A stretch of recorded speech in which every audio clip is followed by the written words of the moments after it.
안녕하세요. 노동법의 정석 임논 권놈입니다. 네, 여러분 올해 수능이 벌써 한 달도 안 남았다라고 하는데요. 네. 권동사님 수능 세대죠? 그쵸. 저도 네. 수능 수능이죠. 보셨나요? 네. 기억 나시죠? 그쵸. 명확히 나죠. 수능 언제 보셨죠? 98년 수능 끝나고 뭐 하고 싶으셨어요? 저는 그냥 마냥 놀고 싶었죠. 뭐 아르바이트 같은 건 안 해보고 싶었어요? 알바는 네. 생각이 없었어요. 별로 생각이 네, 그냥 놀고 싶다? 네, 술 마시고 방탕하게. 요새 근데 MZ세대라는 말 들어보셨죠? 그쵸. 요새 MZ세대들은 수능 끝나고 알바를 해보고 싶다라는 사람이 정말 많더라고요. 이 설문조사에서도 답변이 1위로 나왔는데 수능 막 끝나고 이제 아르바이트를 하는 학생들이면은 네. 사실 이 사회에 대해서 처음 경험하는 거고 잘 모를 때잖아요. 그쵸. 근데 아르바이트를 하다가 뭔가 사회의 쓴맛을 봤다. 이런 친구들도 꽤 있는 것 같아요. 그쵸. 그래서 오늘 저희가 네. 이 영상을 찍게 된 계기도 그런 분들을 위해서 네. 사회의 쓴맛을 보기 전에 먼저 내 권리가 뭔지 알 수 있도록 영상 한번 찍어 보려고 합니다. 네. 근데 안타깝게도 저희가 채널 구독자분들이 10대가 정말 없어요. 그쵸. 20대 이상? 뭐 70대까지 엄청 다양하죠. 저희가 네네. 스펙트럼이 이렇습니다. 네네. 자랑을 좀 하자면. 네. 네. 그래서 저희가 오늘 이 영상은 10대 분들한테 많이 퍼졌으면 좋겠는데 네. 저희 구독자분들 중에 10대가 많이 없다 보니까 10대 자녀를 둔 부모님께 좀 부탁을 드리겠습니다. 네. 영상을 좀 공유를 좀 해주세요. 네. 알바를 해보고 싶다가 일이라는 거는 너무 아름답게만 보는 것 같죠? 그래서 이제는 전쟁이다. 네. 내 권리는 내가 챙겨야 된다. 그래서 10대 분들도 사회에 나갔을 때 내 권리가 뭔가 네. 아셨으면 좋겠습니다. 그래서 네. 오늘 영상을 한번 들어가 보도록 할 텐데요. 네. 아르바이트를 할 때 꼭 알아야 할 노동법 관련해서 이제 5가지를 말씀을 드려볼까 해요. 네. 근데 사장님들 중에 이런 분들이 계세요. 정규직도 아닌데 아르바이트 그냥 잠시 이렇게 쓰는 건데 바빠가지고 쓰는 건데 그냥 5천 원 정도 주고 일하면 시키면 되는 거 아니냐. 근로기준법 무슨 근로기준법이냐. 이렇게 말씀하시는 분들 계시거든요. 네네. 이게 맞는 말인가요? 아니죠. 틀렸죠. 오히려 이제 잘 알고 있는 근로기준법, 뭐 최저임금법 이런 건 네. 당연히 적용되고요. 이 알바생이는 보통 저희가 법상으로는 단시간 근로자로 분류를 합니다. 네, 짧게 네. 일하는 근로자들이죠. 기간제 및 단시간 근로자 보호 등에 관한 법률이라고 해가지고 특별법이 또 따로 있어요. 그것까지 적용이 되다 보니까 더 노동법상으로 지켜야 네. 할 게 많아진다. 오히려 그렇게 생각을 하셔야 될 것 오히려 같습니다. 더 보호를 하고 있다. 네. 이렇게 보면 되겠네요. 네, 맞습니다. 네, 그러면 저희가 이제 앞서서 5가지를 한번 살펴보겠다라고 했는데요. 네. 그 첫 번째로 근로계약서에 대해서 한번 살펴보도록 하겠습니다. 네. 그러면은 말씀하신 것처럼 당연히 근로기준법이건 그 특별법인 기간제 및 단시간 근로자 보호 등에 관한 법률도 적용이 되다 보니까 네. 근로계약서도 당연히 써야 될 것 같아요. 그렇죠. 근로기준법상 서면 명시 의무가 있고요. 네. 그 특별법상의 서면 명시 의무가 또 있습니다. 네네. 그러니까 2가지 법이 모두가 적용이 되니까 당연히 알바생도 근로계약서를 꼭 써야 됩니다. 네, 그런데 보통 이런 경우가 많잖아요. 네. 이제 문자로 주고받는 거죠. 저 알바하고 싶습니다. 그러면은 사장님이? 주 며칠 몇 시간 일할 수 있습니다. 그럼 사장님이 그래 시급은 얼마고 주휴수당도 줄 거고 언제부터 나와라 이런 식으로 카카오톡으로 정하는 경우가 많잖아요. 네네. 그런데 근로계약서를 꼭 써야 된다라고 했어요. 이런 근로계약서를 안 쓰고 이런 근로 조건에 대해서 문자로 정해도 상관이 없는 건가요? 우선은 그렇게 정하는 거는 정해진 효력이 생깁니다. 효력은 네네. 생기는데 그래도 근로계약서를 안 쓰면은 말씀드린 근로조건 명시의무 위반이라는 노동법 위반 문제가 생깁니다. 그래서 반드시 근로계약서는 써야 되고요. 그 근로조건 명시 사항들을 이렇게 이제 화면으로 보여드릴 텐데 네. 여기에서 가장 위반이 많이 발생을 하는 게 6호죠. 네. 근로일 및 근로일별 근로시간. 단시간 근로자는 반드시 이거를 명시를 해야 되고 이게 명시가 안 돼서 위반이 적발이 되는 경우가 가장 많습니다. 그래서 이걸 좀 주의하셔야 된다. 네. 화면에 보이는 요 각호의 사항에 대해서 근로계약서로 서면으로 꼭 명시를 해야 되는데 특히나 이제 아르바이트처럼 짧게 일하시는 분들은 근로일과 근로일별 근로시간까지 꼭 서면으로 명시를 해야 된다라는 그쵸. 거겠네요. 이게 가장 위반 사항이 많습니다. 네. 그러면 정리를 해보자면 알바생도 근로계약서를 꼭 써야 된다. 그렇죠. 그리고 근로계약서에 써야 되는 내용 중에 짧게 일하시는 분들은 근로일과 근로일별 근로시간까지도 꼭 써야 된다. 네. 라는 점 정리할 수가 있겠네요. 네네. 네, 그러면 이제 2번째로 넘어가 볼 텐데요. 네. 연차 휴가거든요. 보통 이제 아르바이트 공고 같은 걸로 보면은 이제 연차 지급에 대해서 마치 우리 회사에서만 주는 것 마냥 그쵸. 복지인 것처럼 네. 이렇게 강조를 해놓는 곳이 있어요. 네네. 근데 사실 법적으로 당연히 지급을 해야 되는 그런 사업장들이 있거든요. 그쵸. 안 줘도 되는데 주는 것은 복지겠죠. 네. 그런데 알바생은 연차가 없지 않나? 이렇게 생각을 하시는 분들이 그렇죠. 꽤 많이 계시거든요. 짧게 일을 하기도 하고 네. 그러니까 뭐 안 줘도 되지 않나? 네. 이런 경우가 많은 것 같아요. 알바생도 연차가 있나요? 법상 요건을 갖추면 당연히 지급을 해야 됩니다. 알바생도 연차를 받을 수가 있는 네네. 거네요. 네, 그럼 맞습니다. 어떤 요건을 갖춰야 되나요? 우선 사업장, 이제 네. 일하는 사업장이 상시 근로자 5인 이상 사업장이어야 되고요. 네. 그 해당 알바생이 주 15시간 이상 네. 일하는 근로자여야 됩니다. 그러면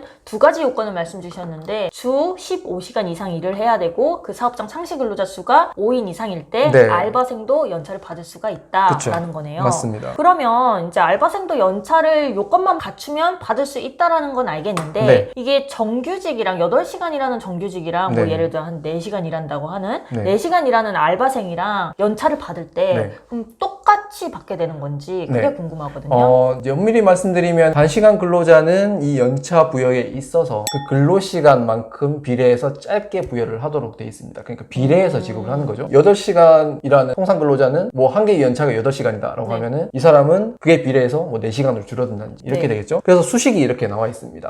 여기 보시면 수식이 이렇게 비례해서 지급을 한다. 네. 이렇게 보시면 될 것 같은데 네. 여기에서 실무상으로 조금 이제 주의하셔야 될 게 우리가 연차 사용을 할 때는 그 한 개의 연차 사용이 그 사람의 이제 일하는 시간이 되는 거죠. 그래서 예를 들면 짧게 일하는 4시간 파트타이머 같은 경우는 한 개 사용이 4시간이 되는 거예요. 네. 그래서 실질적으로는 개수로는 거의 비슷합니다. 똑같다. 이렇게 네네. 보셔도 되는데 네. 조금 차이가 생기는 부분은 연차를 안 썼을 때 이걸 네. 미사용 수당으로 정산을 해줘야 되죠. 네네. 그때는 뭐 시간만큼 지급을 하는 그런 공 차이점이 생긴다. 이렇게 말씀드릴 수가 있겠습니다. 그러니까 알바생이랑 게 정규직이랑 일주 동안 일을 하는 시간이 다를 거 아니에요. 그쵸. 뭐 정규직은 이제 주 40시간 일하는데 네. 알바생 같은 경우에는 뭐 주 20시간 일한다라고 했었을 때 네. 근로하는 시간이 다르니까 이 시간에 비례해서 연차휴가도 40시간 일하는 사람보다는 적게 발생을 하는데 그쵸, 그쵸. 이게 하루 썼을 때 정규직은 이제 8시간 쉬는 거지만 그쵸. 알바생은 하루 쉰다라고 했었을 때는 이제 뭐 뭐 4시간 쉬는 4시간 거예요. 쉴 수도 있고 이렇게 더 적게 쉬는 거다 보니까 네. 이게 계산상으로 일수로는 비슷한데 쉬는 시간이 이제 달라진다. 그래서 이제 그게 비례해서 적게 발생했다라고 말씀을 하시는 것 그쵸, 같아요. 그쵸. 그리고 이제 그 시간 단위로 계산이 되다 보니까 나중에 못 썼을 때 수당으로 받을 때도 시급 곱하기 이제 시급해서 받을 때 그때 좀 이제 금액이 차이가 나겠네요. 네. 네, 그러면은 어쨌든 두 번째로 연차휴가도 정리를 해보면은 요건만 갖추면 아르바이트생도 연차휴가를 받을 수 있다라는 거고요. 그 요건은 사업장 상시근로자 수가 5인 이상일 것, 그 다음에 주 15시간 이상 일을 할 것이라는 요건입니다. 네. 네, 세 번째로는 주휴수당인데요. 네. 주휴수당은 굉장히 이제 사회적으로 이슈가 많이 되었기 때문에 많이들 알고 계실 것 같아요. 그쵸. 아르바이트생도 당연히 주휴수당을 받을 수가 있죠. 네. 역시 법상 요건을 갖추면 당연히 지급을 해야 되고요. 네, 어떤 요건인가요? 앞에서 말씀드린 것과 달리 사업장 상시근로자 수는 상관이 없습니다. 네. 네, 5인 미만 사업장도 발생을 하고요.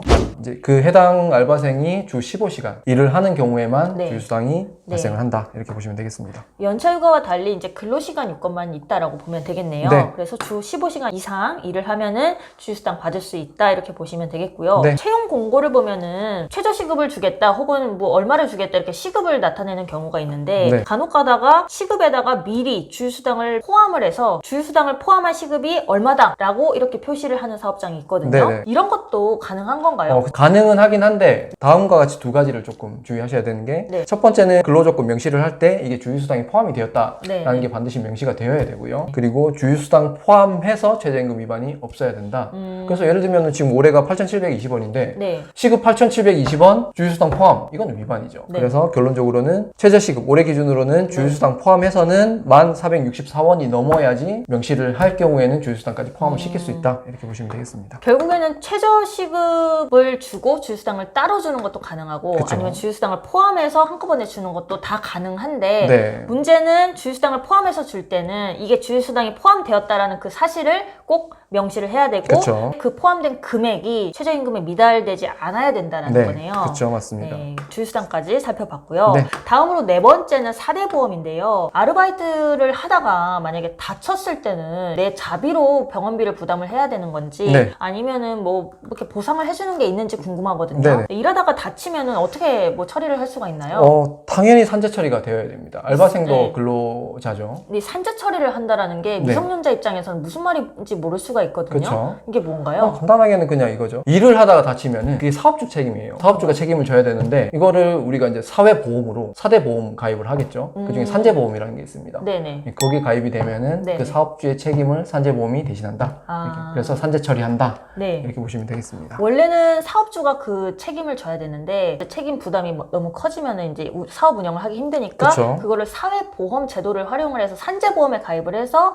아르바이트를 하다가 다치면은 산재보험을 통해서 치료비라든가 이런 걸 받을 수 있게 그쵸. 해준다라는 네, 거죠. 맞습니다. 그러면 아르바이트생도 이러한 보험 혜택을 누릴 수 있는 건가요? 그렇죠. 무조건. 무조건 알바생은 몇 시간 일을 하든 산재보험 혜택을 무조건 받으셔야 되고요. 그런데 방금 말씀하신 이 산재보험이라는 거잖아요. 네네. 이 산재보험이 우리가 흔히 말하는 그 4대 보험 중에 이제 하나잖아요. 그쵸. 우리가 이제 4대 보험이라고 하면은 국민연금, 건강보험, 고용보험, 산재보험 이렇게 4가지를 부르는 말인데 네. 여기서 이제 산재보험은 다 가입을 해야 된다. 그쵸. 그래서 일하다 다치면은 이렇게 보상을 받을 수가 있다. 산재 처리 받을 수가 있다. 이렇게 설명을 해주셨어요. 네. 그런데 이 4대 보험이라는 게 사업장에서 일을 하면은 꼭 가입을 해야 되는 건지 그게 궁금하거든요. 원칙적으로는 당연히 가입 의무라고 보시면 네. 될 것 같습니다. 네. 대신 예외가 있는데요. 60시간 미만이라는 경우에는 조금 4대 보험마다 네. 조금 달라집니다. 그 60시간의 기준이 어떤 60시간인가요? 월 60시간이죠. 월 60시간보다 적게 일을 하면은 4대 보험 가입과 관련해서 좀 달라지나요? 그렇죠. 근데 어떻게 달라지나요? 산재보험 앞에서 말씀드렸다시피 뭐 근로시간 관련 없이 무조건 네. 가입 대상이고요. 네. 고용보험은 만약에 60시간 미만이라는 근로자다라고 네네. 하면은 가입 대상은 아닌데 다만 계속해서 3개월 이상 일을 했다라고 네네. 하면은 60시간 미만 일을 하더라도 네. 고용보험 가입 대상이다. 건강보험과 국민연금은 60시간 미만 일을 할 때는 가입 의무가 없다 이렇게 네. 말씀드릴 수 있겠습니다. 이 질문을 왜 했냐면은 네. 4대 보험을 가입을 하다 보면은 사업주 부담 부분뿐만 아니라 근로자도 일정 부분 그 보험료를 내야 되잖아요. 그쵸. 그런데 이 보험료를 공제하는 금액이 나는 공제하기가 싫다, 사대보험 가입하고 싶지 않다라고 이제 말씀하시는 분들이 있어서 네. 이렇게 말씀을 드린 거거든요. 네.